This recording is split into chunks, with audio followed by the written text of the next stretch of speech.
जब लग गुरु मिले न साचा, तब लग गुरु करो 10 पांचा। क्या गुरु बदल सकते हैं? क्या गुरु बदलने से पाप लगता है? अध्यात्म के इस मैदान में आखिर सही गुरु कौन है? गीता जी में वर्णित तत्वदर्शी संत कौन है? इन सभी प्रश्नों के उत्तर जानने के लिए अवश्य सुनिए जगत गुरु तत्वदर्शी संत रामपाल जी महाराज के मंगल प्रवचन।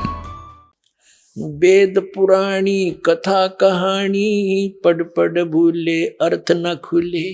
ओए है कहते वेद पुराण इनको पढ़ कर इनके अर्थ इन तो समझ में आए नहीं, खुले नहीं।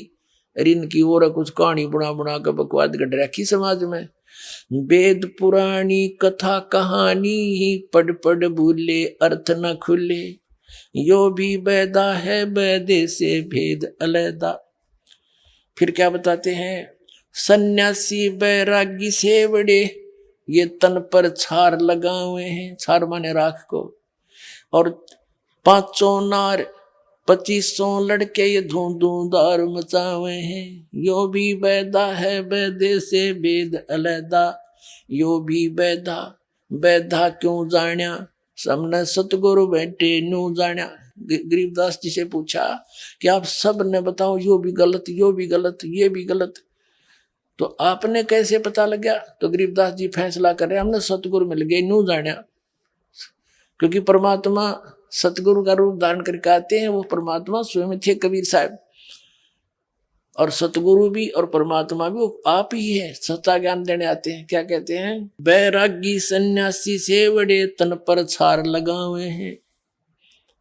और 500 नार 2500 लड़के धूमधार मचाए हुए हैं। क्या बताते हैं कि घर छोड़ गया।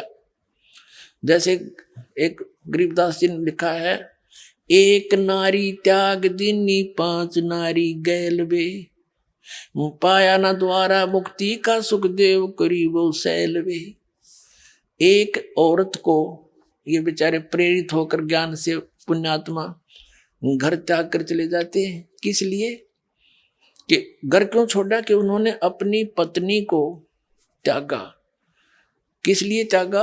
क्योंकि घर त्यागना कोई हंसी खेल नहीं, लेकिन परमात्मा की महिमा के सामने ये सारा संसार का सुख यूजलेस दिखता है। तो उस बूढ़ी आत्मा ने प्रेरित होकर घर त्याग दिया, जंगल में जा बैठा। अब किस लिए गया वो जंगल में, वन में?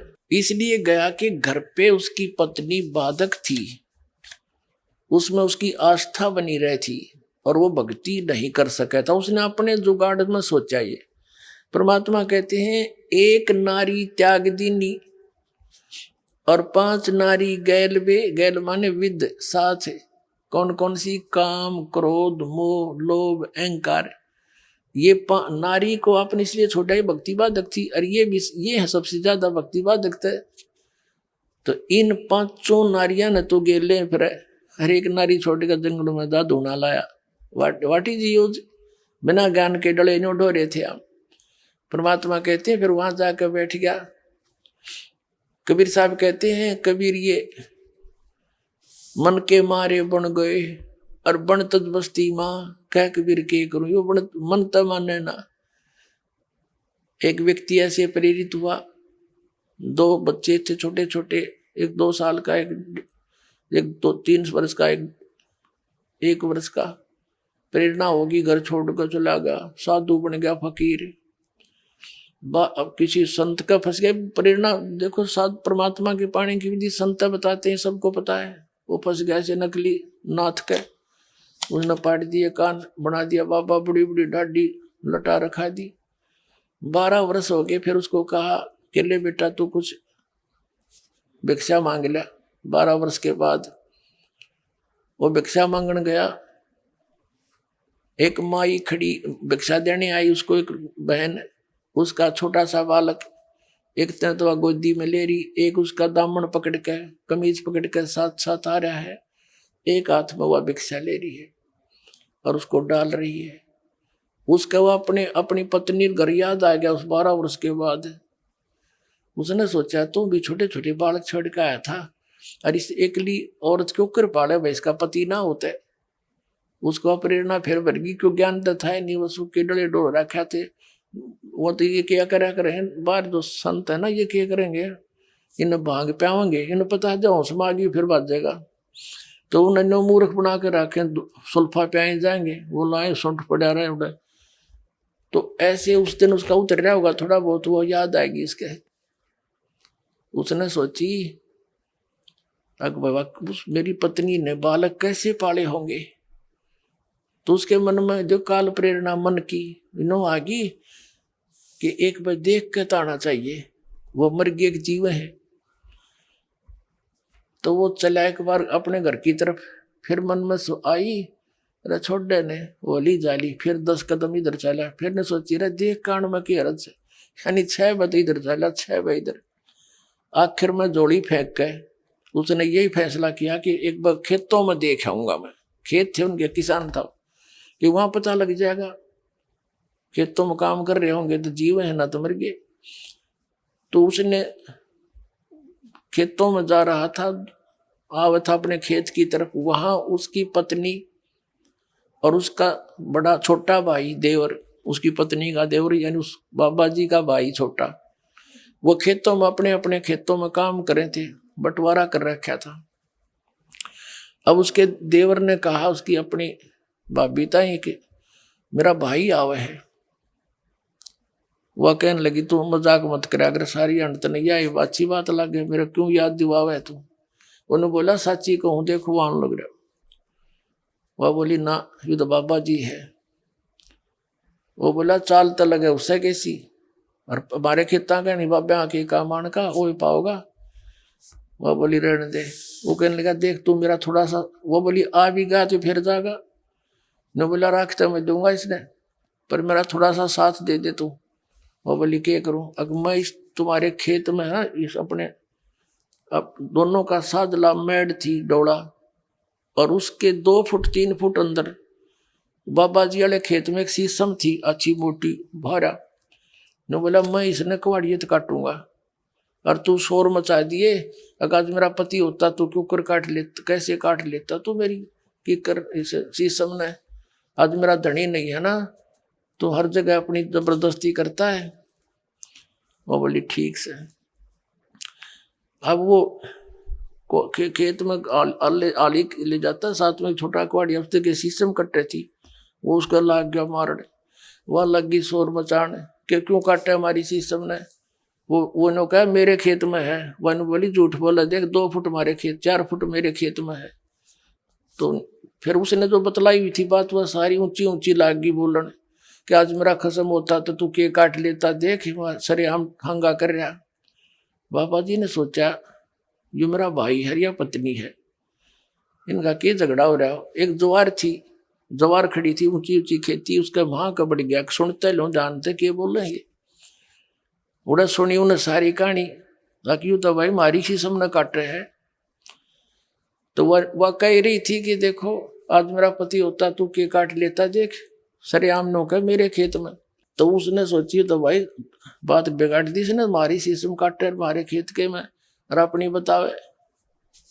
एकदम बाहर आकर ने बोला रहे एक लिए नहीं है मैं भी आ लिया हूँ। अब उसका भाई उनकी तो बात आपस में बतलाई हुई थी, वो बोला रहा तू कौन भाई बीच में ना बोला कर किसी का ना पिटेगा तू जा रहे थे। ने बोला मैं शीशम वाला हूँ। बाबा जी बोला, ने बोला जाता रहे तू शीशम वाला, मेरा भाई सा था तेरे कैसा, दाढ़ी थी ना मुँह उसके बकवादी आदमी भाग थे। वो बोला अच्छा डट जा। उड़ा खेतों में कोई नाई आ रहा था किसी के बाल काटने, उसके पास गया, ने बोला रे मेरी दाढ़ी मुझ काट फटाफट, अरे बाल काटे। बोला के बात, बोला फलाना हो मेरा भाई मन पछाणता कोई ना, और हमारी शीशम काटने लग रहे। नाई ने कर दिया काम, जब मशीन फेर दी। आके ने बोला देख ओए हूँ, ने बोला आइए रे मेरा भाई, सीने का लगा लिया छोटे भाई ने बोला संभाल तेरी शीशम ने, उड़ा पकड़ा दिया हड़ भाई ने, हो गया बाबा जी जैसे थे। अब कबीर साहब कहते हैं मन के मारे बन गए, और बन तजबस्ती माँ कह कबीर के करूँ, यो मन त माने ना, मन मानना भगवान के ज्ञान थे। अभी अब यू बकवाद करके दिखाइए, यो मन ऐसा ज्ञान दे देंगे कहीं रही हो वहां भगवान साथ साथ चलेगा। अब क्या बताते हैं, एक नारी त्याग दीनी 5 नारी गैल वे। वह मोह ममता नो की नो नारी गेल अंडे थी, वह खींच लाई उल्टी है उसने। तो परमात्मा कहते हैं इनको तू यहीं घर पर रह के त्याग। आत्मा जब इस चीज ने मान लेगी तो फिर कितने रहे तू, ये संसार के बारे में इस ज्ञान से पता लग जाएगा। हम कुछ दिन के मेहमान हैं, परिवार हमारा एक संस्कार से जुड़ा हुआ है, परमात्मा के बच्चे हैं। इनको हमने उस परमात्मा से दिए हुए जो मालिक देता है धन, उसके आधार से इनकी परवरिश भी ना करते हैं तो भी हम दोषी हैं। क्योंकि जैसे एक नौकर होता है और उस नौकर को मालिक पूरा जेब खर्च देता है उसके बच्चों के कपड़े लाने का, खाना खिलाने का, और उसमें से जब वो गलती करता है, उनकी नहीं सेवा करता है, तो फिर वो नौकरी से बर्खास्त हो जाएगा। उसको खूब पता होता है, तो वो अपने बच्चों से भी अधिक प्यार देता है मालिक के बच्चों को, और उसके द्वारा दिए हुए धन को उन्हीं पर व्यय करता है। तो इसी प्रकार ये सभी उस परमात्मा के संस्कारी हंस हैं। आपका कर्तव्य बनता है इनकी पालन पोषण उस मालिक के दिए हुए उसको धन से। लेकिन इनको अपने मानना यह आपकी मूर्खता है या अज्ञानता, ये इस ज्ञान से की चांदने से हट जाएगी। जैसे वो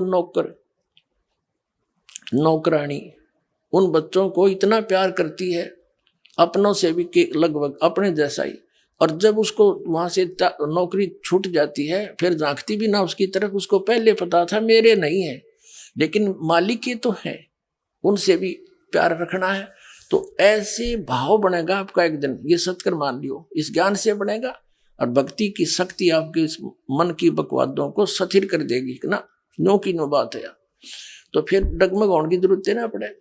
बकवाद, चोरी, जारी, ठगी और रिश्वतखोरी किस लिए करेंगे? कर्म फोड़ना है। जब जो परमात्मा हमें देगा हमारे संस्कार में, और उससे भी अधिक देगा, भगवान मिल गया। हम 2 नंबर का काम करके पैसा इकट्ठा करेंगे, वो पैसा नहीं रहेगा आपका, और वो पाप नो के नो रह जाएंगे। ये बहुत लंबी कथाएं हैं।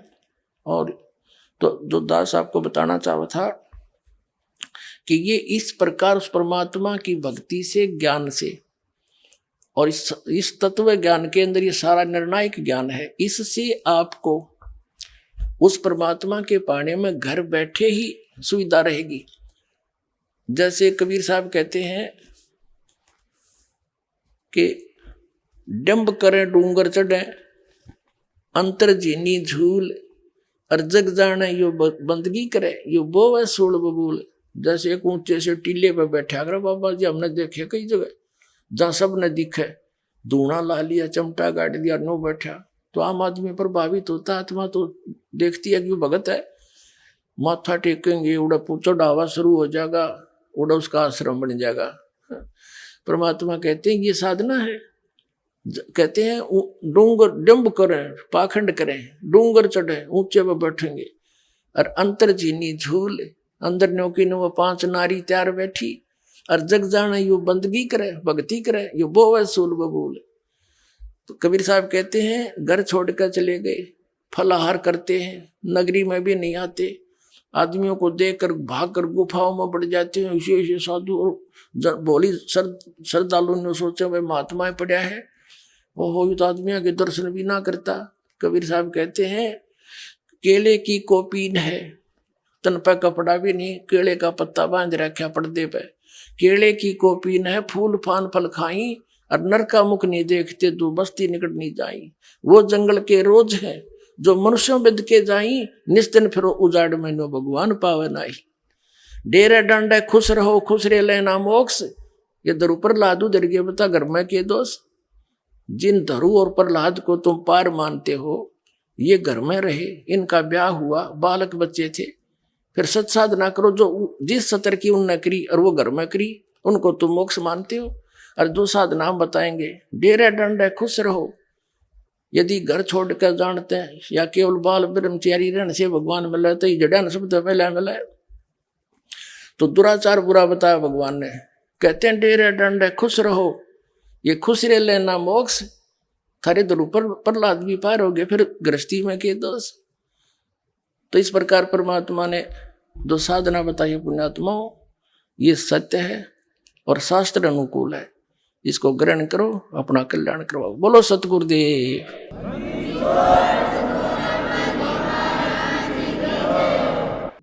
परम पिता परमात्मा पूर्ण ब्रह्म सर्व सृष्टि रचनहार कबीर परमेश्वर जी की असीम कृपा से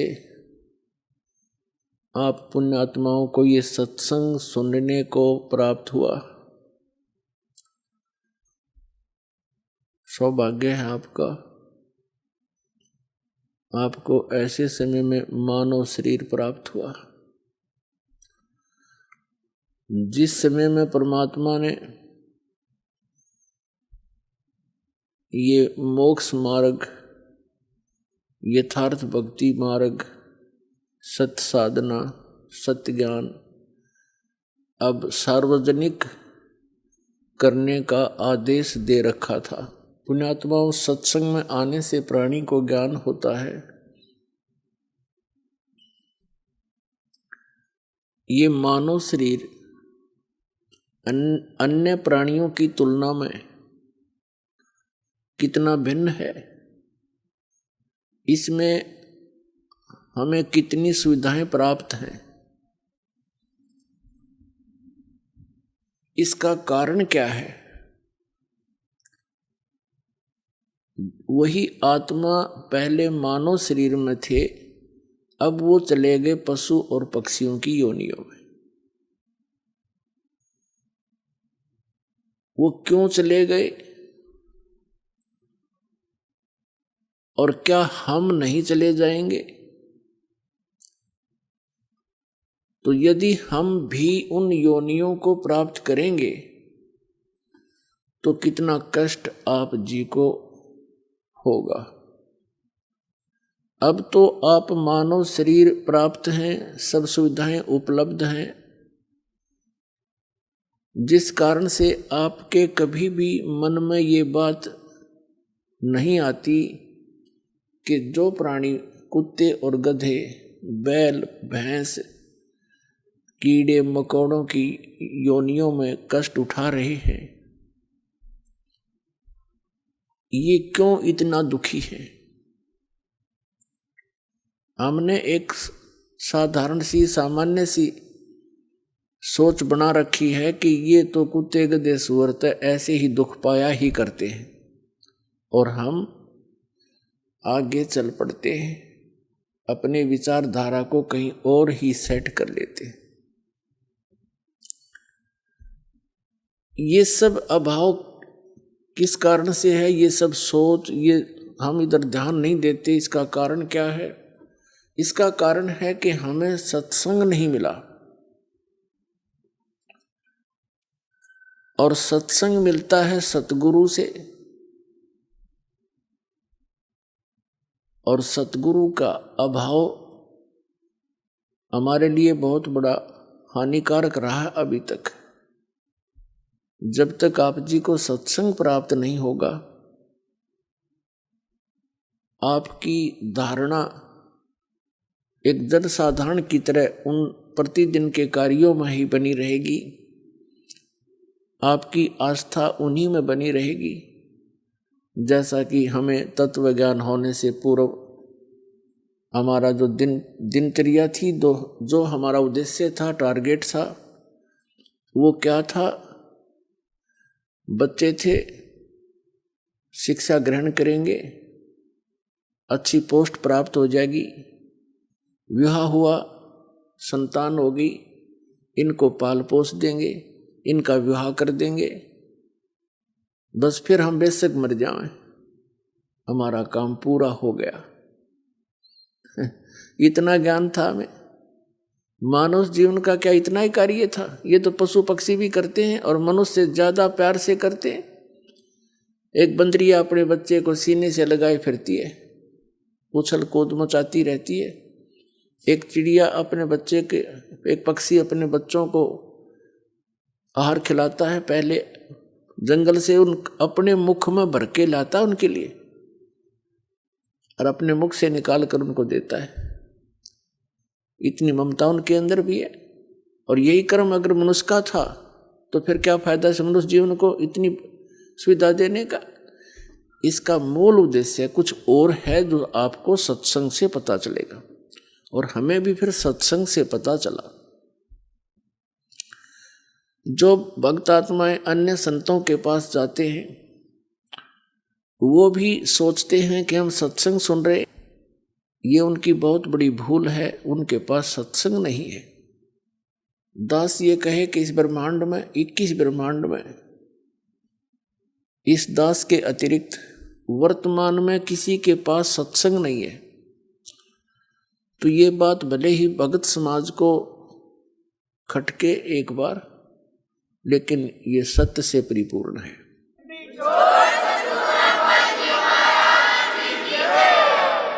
और धीरे धीरे इसकी सार्थकता, इसकी सत्यता आपके पास पहुंचेगी।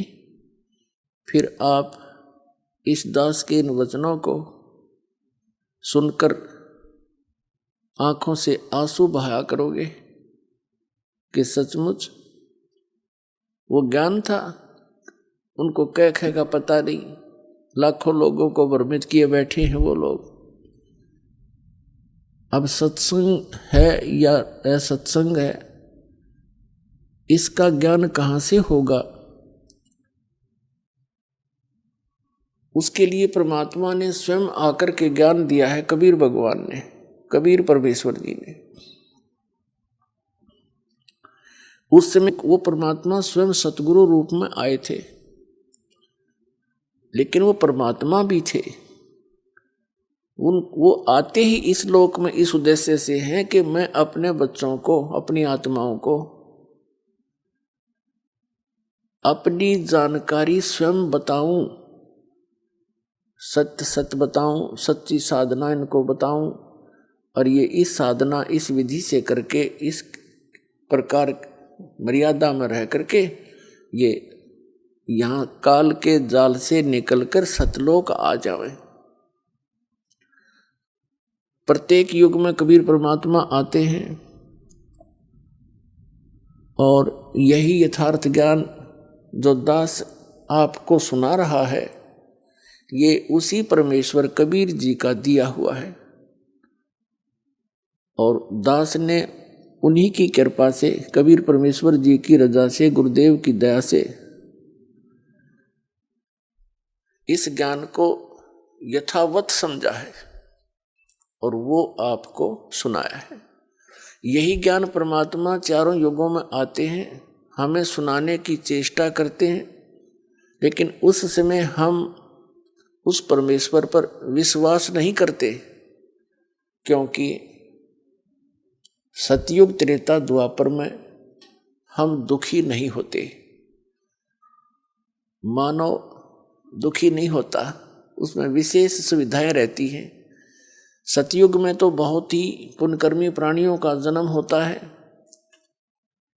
वो पूर्व जन्म की भक्ति युक्त होते हैं। वो जो भी साधना गलत सलत जैसी भी करते रहते हैं, वो ये सोचते रहते हैं कि ये साधना हम कर रहे हैं, इनसे ही हमें ये सुविधाएं और सुख प्राप्त है। उसका कारण भी सत्संग का अभाव है। वो भूल जाते हैं कि प्रारब्ध में जो लिखा हुआ है आप जी को, केवल वही प्राप्त हो रहा है। वर्तमान की साधनाओं से आपको आगे मिलेगा जो तुम कर रहे हो। तो इस कारण से वे परमात्मा के उस यथार्थ ज्ञान को स्वीकार नहीं करते, क्योंकि वो दुखी नहीं। यही स्थिति त्रेता में, यही द्वापर तक रहती है, और कलयुग के प्रथम चरण में भी बहुत ही ठीक सी अच्छी सी आत्माओं का जन्म ही होता है, और यही दशा उनकी रहती है। दूसरा कारण ये होता है कि हम अशिक्षित होने के कारण सद्ग्रंथों से अपरिचित रहते हैं, और जो हमारे धर्मगुरु हुआ करते हैं और पहले थे, वे एक भाषा विशेष से तो परिचित होते थे, लेकिन सदग्रंथों की सत्य से, उस यथार्थता से वो अपरिचित होते थे। वो हमें केवल दंत कथा लोक वेद सुनाया करते थे और अपना अज्ञान अनुभव ही हमें सुनाया करते थे और बोला करते वो संस्कृत, और सभी सदग्रंथ संस्कृत में ही लिपिबद्ध थे, भाषा संस्कृत में। तो हमने ये दृढ़ विश्वास था कि हमारे जो धर्म गुरु हैं, ये जो ज्ञान बता रहे हैं, ये विद्वान हैं, संस्कृत भाषा पढ़े हैं, इन्होंने सदग्रंथों को ठीक ठीक समझा है। 600 वर्ष पहले कबीर परमात्मा स्वयं आकर बताया कलयुग में प्रथम चरण में कि जो तुम्हारे धर्म गुरु हैं किसी भी धर्म मजहब के, ये अपने सदग्रंथों से भी परिचित नहीं है, ये कोरी झूठ बोल रहे हैं, इनका उद्देश्य केवल मनी मेक है, आपको भ्रमित करें, ये केवल पैसे के स्वार्थ के लिए आपको मिसगाइड करते हैं, जो ना करने की क्रियाएं आपसे करवाई जा रही हैं, और जो ज्ञान ये बता रहे हैं वो व्यर्थ है, शास्त्रों के विरुद्ध है। ये तुम्हें तीनों गुणों की पूजा का विधान बताते हैं, जैसे हमारे आचार्य, पवित्र हिंदू धर्म के आचार्य शंकराचार्य, मंडलेश्वर संत महाराज जितने भी थे, उन सबको परमात्मा कहा करते थे कि ये तुम्हें तीनों देवता रजगुण ब्रह्मा सतगुण विष्णु तमगुण शिव जी की जानकारी भी सही नहीं दे रहे हैं। ये इनको ब्रह्मा को छोड़कर भगवान विष्णु और भगवान शिव को, शंकर को ये अजरो अमर बताते हैं, इनकी मृत्यु नहीं होती, मृत्युंजय कालज्य सर्वज्ञ और सर्वेश्वर बताते हैं, ये झूठ बोलते हैं। और इन तीनों गुणों की पूजा गलत है। कबीर परमात्मा, कबीर जी कहा करते थे, परमेश्वर जी, तीन देव की जो करते भक्ति, उनकी कदे ना होवे मुक्ति। गुण तीनों की भक्ति में ये भूल पड़ो संसारे, कहें कबीर निज नाम बिना कैसे उतरो पार। तो उस समय परमात्मा जो ये ज्ञान कहा करते थे कि इन तीनों देवताओं की भक्ति से, श्री ब्रह्मा, श्री विष्णु, श्री शिव जी की साधना से आप जी की गति नहीं हो सकती, आपका मोक्ष नहीं हो सकता। और जो नाम तुम्हें ये देते हैं, हरे राम हरे कृष्ण राधे राधे श्याम राधे सीताराम, ओम नमः शिवाय, ओम भगवते वासुदेव नमः,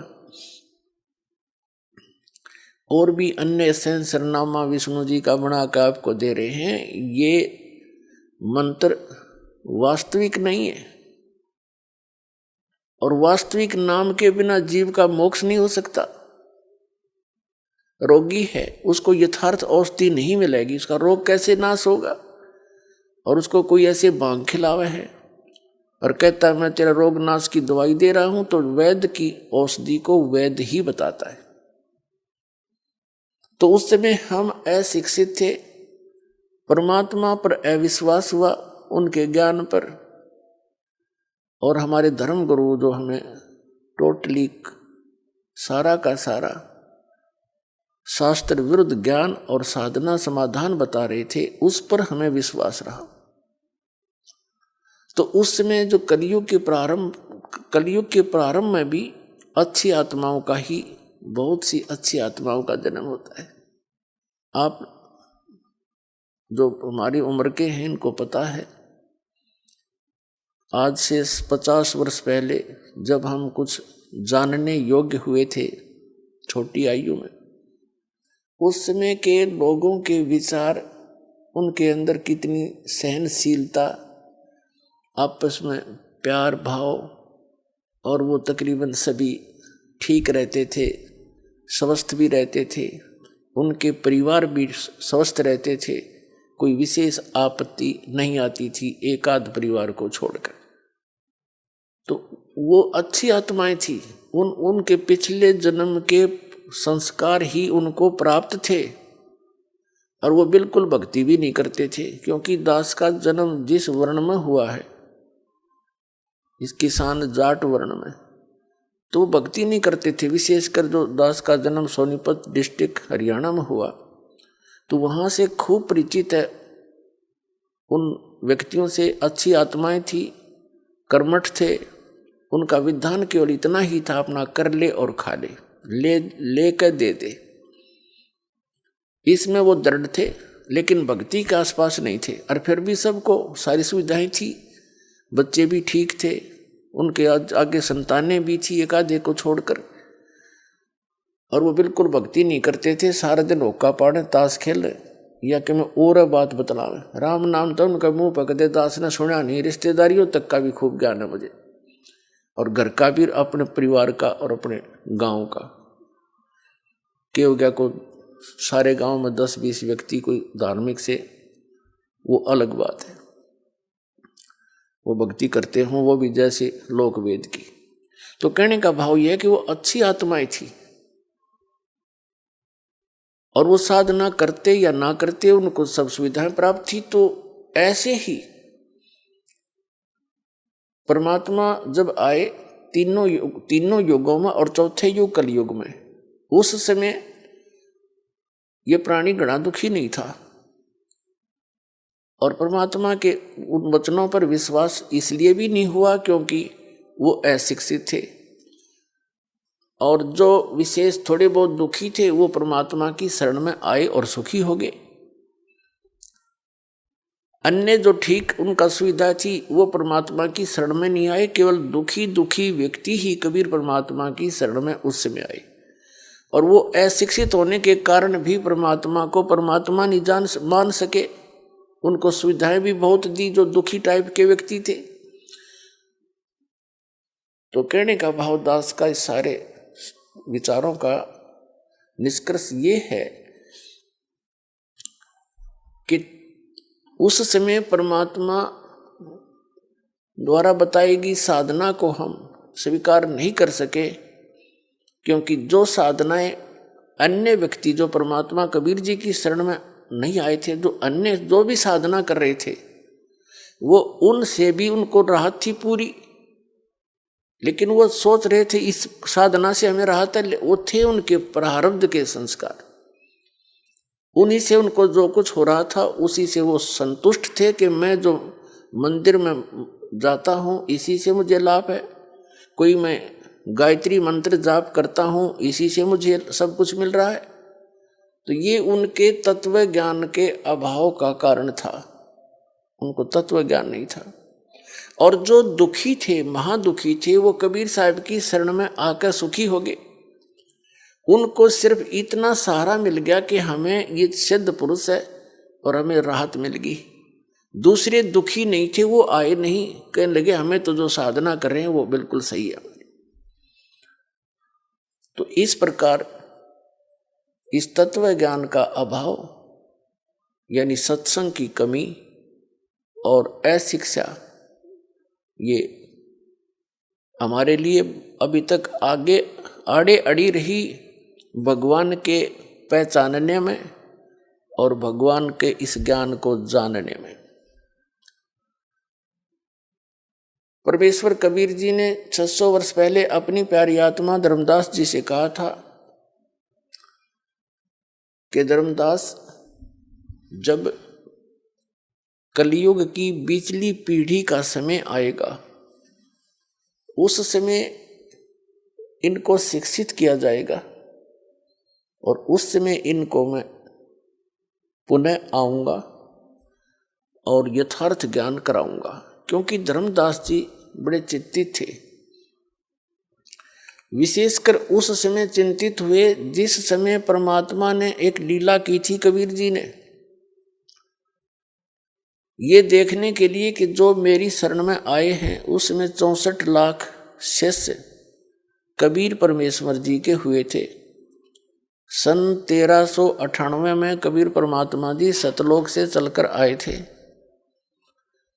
और काशी शहर लहर तारा तालाब के अंदर कमल के फूल पर एक शिशु रूप धारण करके वो प्रकट हुए थे। उनके कोई माता पिता नहीं। वहाँ से एक नीरू नीमा नाम के जुलाहा पति पत्नी थे, वो परमात्मा को बालक को ले गए थे। वो निसंतान थे और उनके घर परमात्मा लीलामय तरीके से परवरिश को प्राप्त हुए, बड़े होकर दुल्हाई का कार्य करने लगे और साथ में जिस उद्देश्य को लेकर आए थे वो तत्व ज्ञान भी प्रचार करते थे, वो सतगुरु का रोल भी करते थे, जिस कारण से वो दुल्हा कहलाए। तो उस समय परमात्मा के शरण में जो भी आया, कुछ आशीर्वाद से, कुछ भगवान परमात्मा प्रथम मंत्र देते थे जो दास आपको देता है, इस 5 नाम का, बस इससे उनको बहुत लाभ हुआ। 64 लाख शेष बने थे केवल मालिक की इस चमत्कारी शक्ति को देखकर। फिर परमात्मा ने देखना चाहा था कि मैं देखूं ये मुझे एज ए गॉड ट्रीट करते हैं या एज ए एक संत, ये मुझे भगवान की तरह मानते हैं, मुझे ये भगवान स्वीकार किए हुए हैं, या मुझे एक सिंपल संत मानते हैं। परमात्मा को तो मालूम था ये क्या मानते हैं, लेकिन दिखाना चाह रहे थे धर्मदास को और अन्य अपने निज भक्तों को। परमेश्वर कबीर जी ने एक लीला की थी। एक लड़की वैसा थी, गनका थी, उसने सत्संग सुना, उसको अपने कर्म से नफरत हुई, आत्मा जाग गई उसकी। परमात्मा कबीर जी के चरणों में आई, अपनी सारी कहानी बता दी और प्रार्थना की, मालिक क्या मेरा भी, मेरे जैसी दुष्टा का भी उद्धार हो सकता है? कबीर परमात्मा ने कहा, बेटा आत्मा तो लाल है, ये कीचड़ में गिर जाती है तो जौहरी उसको साफ करके वैसा ही बना लेता है, कीमत में कोई अंतर नहीं होता। आगे गलती ना करना, पीछे जो बनी सो बनी, ये सफाई हो जाएगी। उस बेटी के यह बात समझ में आ गई।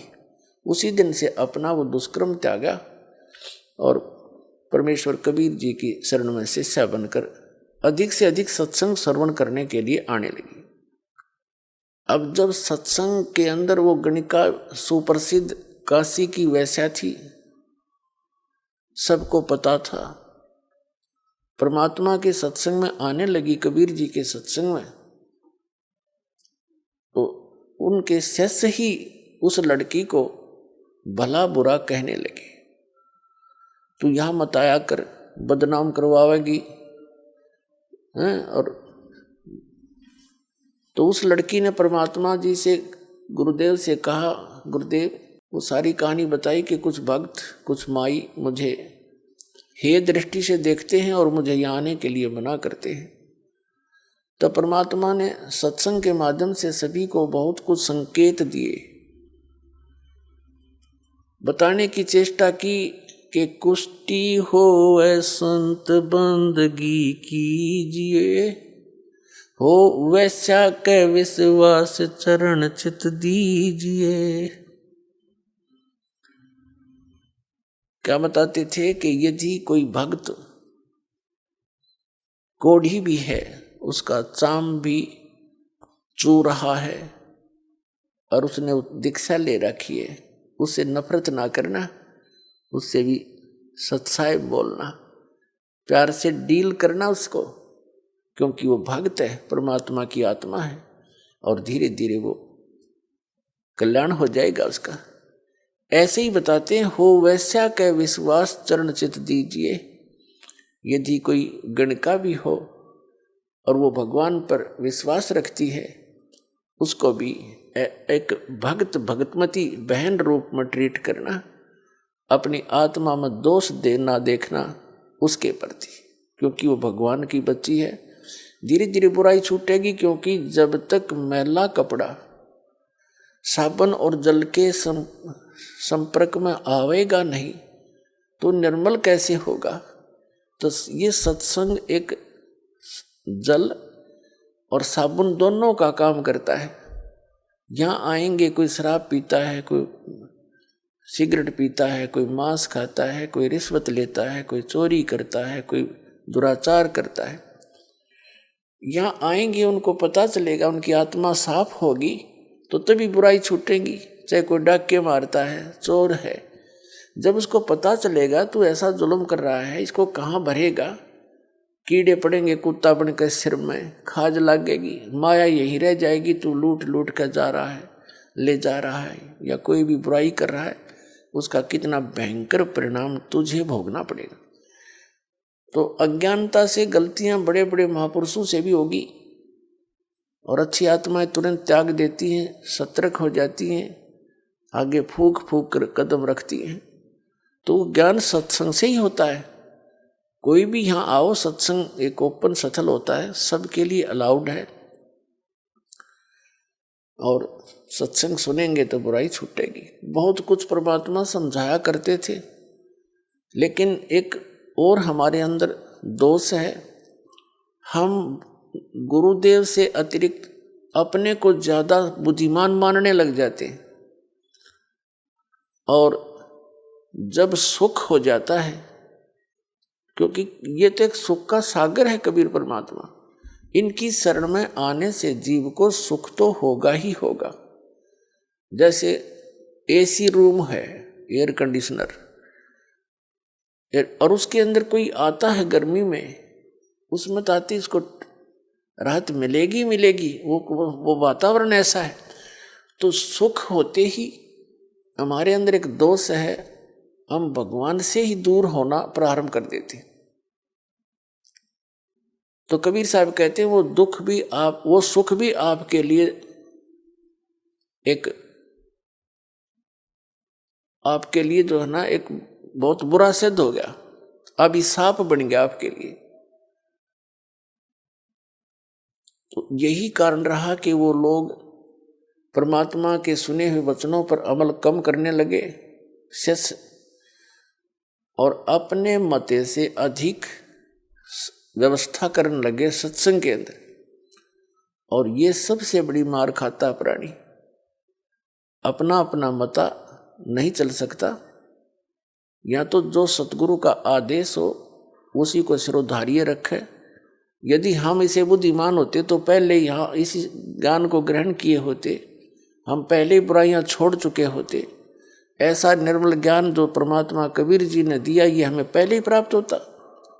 अब दो बात सीख ली विद्वान पाक के, और अपनी हिम्मती से फिर आप चलोगे, ये यहाँ ऐसा ठीक नहीं, यहाँ ऐसा होना चाहिए, खाक होना चाहिए। जो व्यवस्था सतगुरुदेव कराते हैं वो सिरोधार्य होनी चाहिए भगत के लिए, और जो आदेश थे वो सिरोधार्य होना चाहिए। भक्त भक्त ही होता है।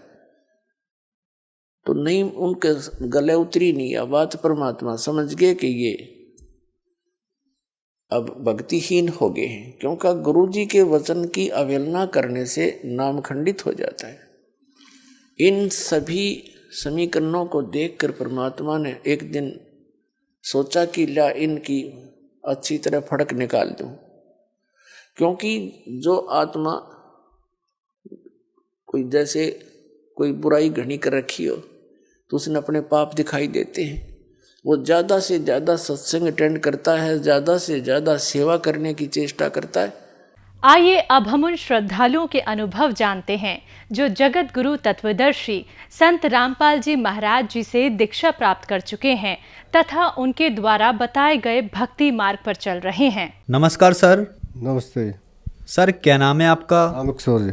रामकिशोर जी, आप कहाँ से हैं? गांव नगौला, तहसील खैर, जिला अलीगढ़, यूपी से। रामकिशोर जी, संत रामपाल जी महाराज से नाम दीक्षा आपने कब ली? 2011 16 दिसंबर। सर, संत रामपाल जी महाराज से नाम दीक्षा लेने से पहले क्या आप कुछ भक्ति साधनाएं भी करते थे? पहले तो वही देवी देवता पूजते थे सब घर के, उन्हीं को हम पूजते थे, व्रत भी रखते थे। उसके बाद हमने घीसा पंथ से नाम ले रखा जी। 14 साल हम उसमें रहे। उसमें सारे नशा विकार सब करते थे, और रात को सत्संग भी करते थे, कबीर साहब की बाणी भी बोलते थे, और वो नशा भी सारे करते। हमारी समझ में नहीं आता ये सब कुछ करते हैं, ये साधु संत सब धुआं करते हैं, ये भी करते हैं। और हम जाते थे, दिल्ली में सत्संग होता था हमारे गुरुजी का, तो वहाँ से हरियाणा से आते थे वो लोग, तो वो भांग भी पीते, धतूरे भी पीते, सब कुछ करते। हमारे वहाँ से मन एकदम अलग से एकदम हमारे अंदर से आवाज़ आती है, तो परमात्मा का सत्संग नहीं है, तो कोई और ही खेल है। तो हमें बहुत तड़प रही, हम सब पंथों में गए भगत, हम जैसे भी जाते, राधा स्वामी में भी घूमे, धन्य सदगुरु वाले में भी घूमे, सब में गए, पर कोई संतुष्टि हमें यही नहीं मिली। हम एक साकार विश्वहरी अलीगढ़ में चले हुए हैं एटा में, वहाँ भी हम गए, पहाड़ों पे बहुत 3 दिन में पहुँचे भूखे प्यासे, वहाँ से भी हमें कुछ ऐसी आवाज़ जवाब मिले, तो वहाँ से भी हमारा मन हट गया बिल्कुल। तो एक बार क्या हुआ सर जी, हम दारू में धुत थे, अकराबाद अलीगढ़ से आगे शहर पड़ता है, हमारे रिश्तेदार थे लौकेंद्र दास, हम भी दोनों, तो वहाँ ज्ञान गंगा पुस्तक प्रचार सेवा के लिए गाड़ी आई थी हरियाणा से, तो वो ज्ञान गंगा बेच रहे, हमने उनसे ज्ञान गंगा के बारे में जानकारी ली। तो हमारे वहाँ पंथ में पहले महाराज जी बोला करते थे सबको, महाराज जी, तो हमने उनको महाराज जी बोला, वो बोले नहीं महाराज जी मत बोलो, भगत जी बोलो हमको। तो हम बोले मैंने कि ये तो कोई और ही बात है, यहाँ तो महाराज जी भी नहीं कहने दे रहे। फिर वो ने ज्ञान गंगा दिखाई, हमने वो ज्ञान गंगा देखी, उसमें थोड़ी सी चीज़ हमारे रिश्तेदार ने पढ़ के देखी, और नशा में धुते थे, बोतल हमारे आधी पी रखी थी, आधी हमारे उसमें रखी थैले में। तो वो लेके भगत जी आप पे तो महक आ रही है, आप पे तो महक आ रही है भाई, आप तो दारू पी रहे हो? हाँ जी हमने तो दारू पी रखी है जी। कहते जी ये पुस्तक लो और इसमें नशा छोड़ने की बहुत अच्छी विधि है। मैंने कि जी तो पुस्तक ज़रूर दो। तो उन्होंने 10-10 रुपये की पुस्तक हमने 4 ली। तो हमने जब घर आके तीसरे दिन हम दारू में चले गए रसाई में, 3 दिन घूमे, खूब पी, किताब रखी रही थैले में। 3 दिन के बाद हमने घर आके देखा, तो पहले हम सत्संग में सर जी ये सुनते थे, एक शब्द था कि तुम चल जइयो गुरु जी की हाट, सौदा महंगा है भाई। तो हमने कही ये सौदा महंगा कौन सा है, ये समझ में नहीं आता। फिर कहते थे, आगे एक कड़ी में आता था कि एक कर सौदा घर को चले, फिर रोका दरबारी। अब कहते थे हम ये दरबारी कौन है, अब रोकने वाला कौन है। तो उसमें जब हमने ज्ञान गंगा पढ़ी, तो हमारे सब पढ़ते जा रहे, हम तो इतने नहीं पढ़े थे, तो वो पढ़ रहे, तो वो बोल रहे उसमें कि ये ब्रह्मा विष्णु महेश ये तीनों जो ना, ये काल यहाँ के जो प्रधान है, ये यहाँ से हमको जाने नहीं देते, हम सतलोक से आए और हमें सतलोक की रास्ता में ये रुकावट लाते। तो हमारे एकदम दिमाग पे अटक भैया, ये शब्द जो हम रात दिन बोलते थे, तो ये वही शब्द है जो रास्ता रोकता है हमारी आगे जाने के लिए, ये वही ब्रह्मा विष्णु महेश। फिर पढ़ते गए पढ़ते, उसमें फिर एक और जगह ऐसा आया कि ये ब्रह्मा विष्णु महेश जो ना, ये अजर अमर नहीं है, इनकी भी जन्म और मृत्यु होती है। तो फिर और ज़्यादा हमारे अटैक एकदम दिमाग पे हुई। तो हमने सोची ये तो भाई ज्ञान कहीं और ही है, तो इसका तो ज्ञान और गहराई में घुसना चाहिए। हमने तो गहराई में चलते चले गए और पढ़ते चले गए। तो उसमें हमारे को एक शब्द था गुरु जी का, करने ना दीदार, उसमें अंश था थोड़ा सा, तो वो पूरा शब्द बोलते थे घीसा पंथ में ये शब्द। पर हम इसके बारे में पूछते तो कि ये अर्थ बताओ, तो अर्थ कोई हमें संतुष्टि से नहीं बताते, उल्टा सीधा बता देते, यही तो है पूरा सत्संग इसी में है, ये कबीर साहब के शब्द में ही पूरा सत्संग है। हम कहते ये पूरा सत्संग तो है, पर इसमें कह रहे हैं कि ये जो एक जगह आता है उसमें ये झूठी माया काल पसारेगी, ये ऐसी करके होता है उसमें। तो मैंने कहा झूठी ये सब माया फिर क्यों बता रहे हैं इसमें, तो ये तो सच्ची, अब कह रहे हैं कि सच्चा इसमें ज्ञान है, और ये झूठी कह रही है ये। तो फिर वो हमारे जो गुरुजी जो आते थे दिल्ली से, वो कहते आप अभी अनाड़ी हो, अभी नहीं जानोगे इसमें। तो हमको सर जी वो ज्ञान बिल्कुल समझ में नहीं आया। फिर ज्ञान गंगा पढ़ने के बाद हमें अंदर के पट खुल गए। तो सबसे पहले ही नंबर हमने हमसे बोले कि आप यहाँ नाम लेने आए हो, कि हाँ जी मैंने कि नाम लेना है, और तत्वदर्शी संत रामपाल जी महाराज जी से। तो आप बोले कि पहले आप लेटर बाथरूम जाइए, आप लेटर बाथरूम नहीं करी होगी आपने, तो जल्दी आ गए।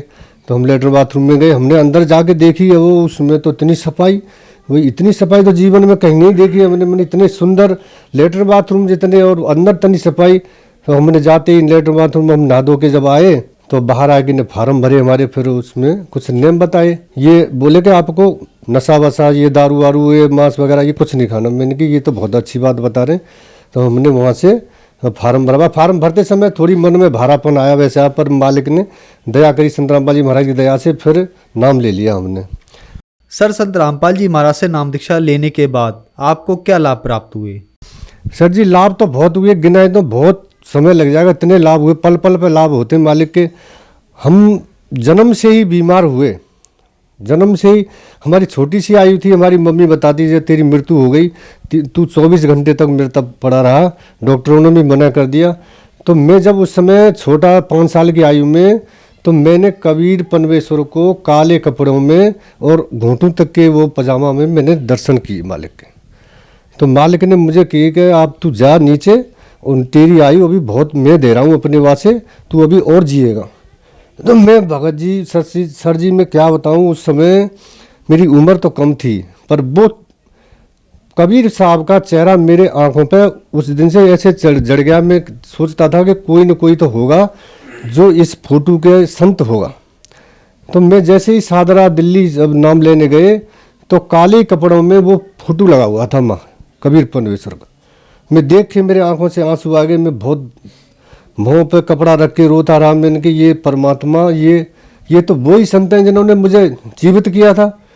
तो मैंने, पर ये वो जो नाम दे रहे थे घीसा पंथ वाले, वो नाम नहीं थे सही बात ये। यहाँ तो जब मेरे शरीर से ऐसे एकदम ऊर्जा सी निकली कि ये वही संत हैं जिन्होंने मैं जीवित किया।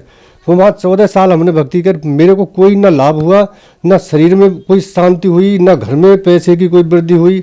आज जब से तत्वदर्शी संत रामपाल जी की महाराज की शरण में गए, आज मालिक ने रहने की झोंपड़ी भी ऐसी बना दी जो आज किसी अच्छे नौकरी वाले की भी होगी। घर में सारी सुविधा जैसे किसी नौकरी वाले के में नहीं होंगी, वो सारी सुविधा दे दी। एक साइकिल के लिए मैंने इतने प्रयत्न किए, मैंने एक दूसरे से हाथ जोड़ने के रिक्वेस्ट करी, भाई मेरे को साइकिल दिलवा दो, मैं पैदल नहीं जा पाता हूँ। तो उसने मुझे फटकार भी लगा दी।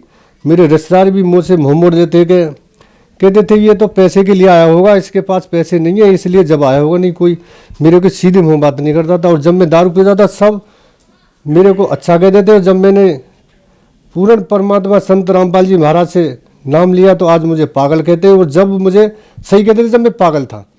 आज मालिक ने ये शरीर में इतने रोग, क्या बताऊं सर जी, मेरे शरीर में 4 महीने में 4 पाई पर रहता था। 1 साल में 4 महीने 4 पाई के, एक पैसा का काम नहीं, जितना कमाता वो सारा उसी में जाता। आज मालिक ने शरीर भी बिल्कुल निरोगल बना दिया परमात्मा सत्यदर्शी संत रामपाल जी महाराज ने।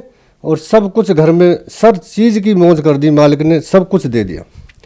और क्या बताऊं इस मालिक के, कहाँ तक गुण गाऊं, गुण सारी रात गाऊंगा सर जी, आप थक जाओगे मैं बताते बताते। इतने परमात्मा ने मेरे को सुख दिए। देखिए सर जी, जब ज्ञान गंगा हमको मिली थी, जब भी नशा में धुत थे, मैं इतना शराबी था कि मेरे परिवार वाले, मेरे गांव वाले सब भी गवाह हैं कि मैं एक बार अपनी बहन के यहाँ शराब पी मैंने इतनी, मैं 2 मंजिल से शराब पी के कूद गया नीचे। मैं जानता हूँ मेरे बराबर ये पृथ्वी पर कोई नीच नहीं होगा, इतना गिरा हुआ इंसान नहीं होगा जितना मैं हूँ। मैंने सारे नशा किए और जो भी मांस थे मैंने सब मांसों के, मैं पहले शुरू में बिल्कुल मांस नहीं खाता था। फिर मेरे को डॉक्टरों ने टीबी घोषित कर दी तो मेरे परिवार वालों ने ज़बरदस्ती मुझे मांस खाना सिखा दिया। डॉक्टर ने बोले ये से मांस खिलाओ, मछली खिलाओ, वो खिलाओ, ये जब बचेगा, नहीं तो बचेगा नहीं। 3 बार मेरे को टीबी घोषित कर दी, 3 बार डॉक्टर ने कह दिया तू बचेगा नहीं। फिर परमात्मा ने वहाँ भी मेरी रक्षा करी, पर ये काल भगवान ने यहाँ ऐसे मेरे कर्म बिगड़वा दिए। मैं पहले इतना नशा नहीं करता था, मैं नाम घीसा पंथ में जाने के बाद भी मेरे को अंदर ज़्यादा और नशा घुस गए और एमाल घुस गए, मेरे सारे कर्म बिगड़वा दिए। तत्वदर्शी संत रामपाल जी महाराज ने आज मेरे पर इतनी दया करी है, मेरे ऊपर इतनी दया करी है, इतनी रजा करी है कि मैं सवेरे कुल्ला करता था सर जी, मैं दारू से कुल्ला करता था और घर वालों को पता भी नहीं चलती थी। और सवेरे रात को पी के आता था, सब घर वाले मेरे 3-3 दिन में गायब रहता था मैं शराब के नशे में। मेरे घर वाले, मेरे पिताजी इसी चिंता में ख़त्म हो गए। और जिस दिन मेरे पिताजी मरे थे उस दिन भी मैं नशा में धुत था, पूरी रात मुझे होश नहीं था। मेरे पिताजी मरते समय भी मुझे पुकार रहे थे कि उस कहाँ है, और मैं नशा में बाहर से हुआ था। सर जी मैं क्या बताऊँ, इस मालिक ने मेरे ऊपर इतनी बड़ी दया करी है। मैं कीचड़ में से क्या, मैं तो बहुत गहरे दलदल में से निकाल के मालिक मुझे ऊपर लाए हैं। तत्वदर्शी संत रामपाल जी महाराज आज मेरे को, मैं क्या गुण गाऊँ इस मालिक के, मैं क्या बताऊँ तुमको सर जी, मैं अब कुछ कह नहीं सकता। आपको बताऊंगा पूरी रात निकल जाएगी। नशा क्या, मैं नशा वाले से तो कोसों दूर। आज मैं कोई अगर थोड़ी दूर पे भी सिगरेट बीड़ी पीता है तो मैं उससे हाथ जोड़ देता हूँ। मेरे सर में इतना तेज दर्द होता है, मालिक मेरे छू भी नहीं सकते। मेरे पूरे परिवार में कोई लाके की छू नहीं सकते हाथ से, इतना नफरत करा दी मालिक ने। इतनी बुरी चीज़ से निकाल के ले आए मुझे, इसने मैं इतना गंदा इंसान था बहुत। मेरे परिवार में सारे सुख दे दिए मालिक ने, सब सुख दे दिए। आज तुम मेरे कुटी में जाके देखो, झोंपड़ी में जाके देखो, सारे सुख मालिक ने एक गाड़ी साइकिल के लिए तरसता था वो इंसान, आज इसके घर में 2-2 गाड़ी मालिक ने 2-2 गाड़ी खड़ी कर दी। और मोहल्ला वाले भी देखते हैं। सर जी मैं बताऊं, एक बार पुस्तक में जाना था, मैं पुस्तक सेवा करनी थी, इतवार का दिन था, सुबह सवेरे सावन जैसे अगस्त का महीना था, धान की खेती लगी थी, मैं धान के खेत में घूमने गया सुबह सवेरे 6 बजे। तो ऐसे तार को फांद के जा रहे थे, तार लगे थे खेत में, तो काला सरप के ऊपर मेरा पैर पड़ गया और सरप ने 4-5 मेरे पैर में थप्पड़ मारे, ऐसे फन मारा दबा दबा के, मेरे पैर पत्थर का बना दिया मालिक ने, नहीं सांप का मुंह बंद कर दिया, मुझे नहीं पता। मैंने जब देखा तो काला नाग है, मैं एकदम दूर उछट के गया। तो परमात्मा ने पता नहीं कैसे मैं बचा लिया। वहाँ काले ने तो खूब झपट्टे मारे मेरे ऊपर कि ये पुस्तक सेवा करने नहीं जाए, और माँ भी मेरी रक्षा करी मालिक ने, तत्वदर्शी संत रामपाल जी महाराज ने। और मैं इतने बताऊं कितने पल पल पे मेरी रक्षा करते, मैं सामने से देखता हूं कि कोई मेरे ऊपर ऐसी अटैक होने वाली है, परमात्मा मुझे मुझे खड़े नजर आते हैं और मेरी तुरंत रक्षा कर देते हैं। सर यहाँ पर एक विचारणीय विषय यह है कि आप 14 साल से गीसादास पंथ में रहे, आपने बहुत साधनाएं की, वहाँ आपका नशा नहीं छूटा, आप बहुत ज्यादा नशा करते थे और संत रामपाल जी महाराज की शरण में आने के बाद आपका नशा छूट गया। तो सर आप में इतना बदलाव कैसे आया? संत रामपाल जी महाराज ने आपको ऐसी कौन सी भक्ति मंत्र साधना दवाई दी जिससे आपका नशा एकदम से छूट गया? तत्वदर्शी संत रामपाल जी महाराज के मंत्रों में वो शक्ति है, वो सब कुछ कर सकते हैं। जिस दिन से मंत्र का जाप शुरू किया उस दिन से ये शरीर में ऊर्जा बढ़ती चली गई और नशा से ऐसे मन हटता चला गया जैसे नशा और हमारे बीच में लाखों कोस का फासला हो गया। वो नशा के नाम से ही नफरत होने लगी। सर जी परमात्मा के मंत्रों में वो शक्ति है जो सब कुछ कर सकते हैं। इनसे अगर परमात्मा से तत्वदर्शी संत रामपाल जी महाराज के मंत्रों में ही शक्ति है, वो इससे सब काम सर होते हैं। सारे नशा क्या आदमी के और भी विकार होते हैं, नशा नहीं और भी विकार होते हैं जो बुरी नज़र से किसी को देखते हैं और भी किसी की धन की सोचते हैं, किसी के पैसा मारने की सोचते हैं, किसी के चोरी की सोचते हैं, किसी बहन बेटी को बुरी तरह से नज़र से देखते हैं। वो भी परमात्मा ऐसे निर्मल धो देता है अंदर से, जैसे किसी काले बर्तन को एकदम उज्जवल बना देता है एकदम अंदर से। सर जो दर्शक आज आपको देख रहे हैं वो भी किसी न किसी नशे से ग्रस्त हैं, उनके लिए आप क्या कहना चाहेंगे? सर जी वो अनजान है, अभी वो समझे नहीं है। ये तत्वदर्शी संत रामपाल जी महाराज इस पृथ्वी पर आए हुए हैं। ये नशा गवर्नमेंट कितने पैसे खर्च करी है, नशा मुक्त लगा रही है, कहाँ कहाँ कैंप लगा रखे हैं, ये सब उनसे 1% भी नशा नहीं छूट रहा सर जी। और ये तत्वदर्शी संत रामपाल जी महाराज से एक बार ज्ञान समझें, पुस्तक लें, ज्ञान गंगा बहुत पुस्तक है, गाँव में सेवा चल रही है, SMS से सेवा चल रही है, पुस्तक मंगाएं, ज्ञान पढ़ें और उनसे नाम दीक्षा लें। और फिर देखो नशा की क्या बात है, नशा के नाम से भी नफरत करने लगेंगे ये सब लोग जो नशा कर रहे हैं। घर बर्बाद हो रहा है, धन बर्बाद हो रहा है, बच्चे बर्बाद, बच्चों की पूरी आने वाली भविष्य पीढ़ी भी बर्बाद, सब कुछ उनका लुट रहा है। पर वो नशा के पीछे सारा सब कुछ लुटा बैठे हैं। वो ये तत्वदर्शी संत रामपाल जी महाराज अब ये सब को नशा मुक्त करने के लिए आए, दहेज मुक्त करने के लिए आए। ये सब कुछ आप इनसे नाम दीक्षा लें, फिर देखें उन नशा की तो क्या बात है, नशा की तरफ देख भी नहीं सकेंगे। सर संत रामपाल जी महाराज से नाम दीक्षा कैसे ली जा सकती है? हर जिले में नामदान सेंटर खोल दिए, इतनी सरल बना दी कि आप अपने घर बैठे नाम ले सकते हैं, कहीं ज्यादा दूर नहीं जाना है, पास में जिले में पता लगाएं। तत्वदर्शी संत रामपाल जी महाराज के जगह जगह जिले में सेंटर खुले हुए हैं और वहां से नाम लें और अपना जीवन धन्य बनाए, नशा से छुटकारा पाए। धन्यवाद सर। सत्साई।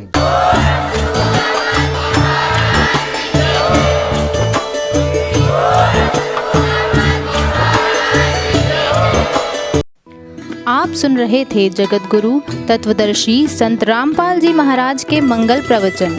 अधिक जानकारी के लिए संपर्क करें